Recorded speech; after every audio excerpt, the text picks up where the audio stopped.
Something changed in the way we connect, and most people didn't notice when it happened. We did not become more isolated overnight, we became more reachable, and somehow that made us feel alone. You wake up and check your phone before your thoughts fully load. Notifications, messages, updates. Someone reacted, someone viewed, someone replied. You are constantly in touch but rarely in contact. That sounds harmless. It is not. Because loneliness today does not come from being physically alone. It comes from being continuously visible but barely understood. You can sit in a room full of people and feel slightly outside of it. You can talk all day and still feel like nothing was real said. And here's the strange part. Everyone else feels this too. We built a world where connection is frictionless. No waiting, no awkward pauses, no uncomfortable silences. If a conversation slows, you check your phone. If someone disagrees, you scroll away. If a message feels too vulnerable, you edit it before sending.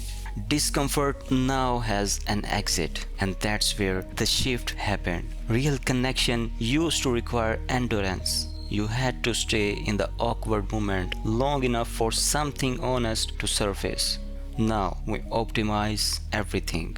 We optimize our replies. We optimize our photos. We optimize how we appear. But connection was never meant to be optimized. It was meant to be felt. You don't feel lonely because people are not around you. You feel lonely because very little of you is actually being seen. We share updates but not uncertainties. We post highlights but not confusion. We react quickly but rarely reflect deeply. Over time, we learned how to stay in touch without ever getting close. That's the quiet trade, and your brain notices. The human mind does not measure connection by volume, it measures it by depth. It looks for attunement, someone catching the slight shift in your tone, someone noticing when you are not fully okay. But that kind of understanding requires exposure. To be understood, you have to risk being misunderstood. That sounds small. It is not. Because modern life rewards safety. Safety in presentation, safety in opinions, safety in emotional distance. So people perform stability while privately craving resonance. You have probably felt this in subtle ways. Moments when you wanted to say what you really meant, but softened it. Times you were surrounded by people you felt strangely unanchored. Conversations that were pleasant but forgettable. And afterward, a quiet heaviness. You may have blamed yourself for that feeling. Maybe you thought you were too distant, too sensitive, too different. But here's the uncomfortable truth. You adopted perfectly. You adopted to a system that maximizes exposure and minimizes vulnerability. You adopted to constant access without emotional depth. And adoption is not failure, it's survival.